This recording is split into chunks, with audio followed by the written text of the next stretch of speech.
ಸಾರಾಯಿ ಕುಡಿಯೋದ್ರಿಂದ ಆಗೋ ಉಪಯೋಗಗಳೇನು, ನಷ್ಟಗಳೇನು ಅಂತ ತುಂಬ ಜನ ಕೇಳ್ತಾರೆ. ಅದ್ರ ಬಗ್ಗೆನೇ ಮಾತಾಡೋಣ.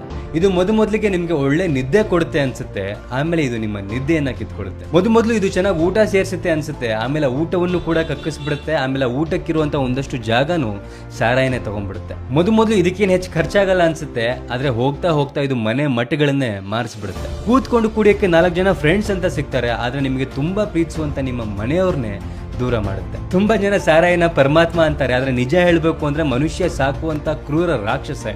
ಇದರ ಮೇಲೂ ಕುಡಿಲೇಬೇಕು ಅನ್ನೋರಿಗೆ ಬಿಡಿ ಅನ್ನೋಷ್ಟು ದೊಡ್ಡವ್ರು ನಾವಲ್ಲ. ಬಿಕಾಸ್ ನಿಮ್ಮ ದುಡ್ಡು, ನಿಮ್ಮ ಆರೋಗ್ಯ, ಅದು ನಿಮ್ಮ ಲೈಫ್. ಬಟ್ ಕುಡಿಯೋದ್ ಬಿಡಬೇಕು ಸರ್, ಆದ್ರೆ ಬಿಡಕ್ಕಾಗ್ತಿಲ್ಲ, ಹೇಗ್ ಬಿಡೋದು ಅಂತ ಕೇಳೋರಿಗೆ ಈ ವಿಡಿಯೋ. ಮೊದಲು ಕುಡಿಯೋದಕ್ಕೆ ಒಂದೇ ರೀಸನ್ ಸಾಕು, ಆಮೇಲೆ ಅದನ್ನ ಬಿಡಬೇಕು ಅಂತ ಅನ್ಕೊಂಡಾಗ ಸಾವಿರಾರು ರೀಸನ್ ಇದ್ರೂ ಕೂಡ ಬಿಡಕ್ಕಾಗಲ್ಲ.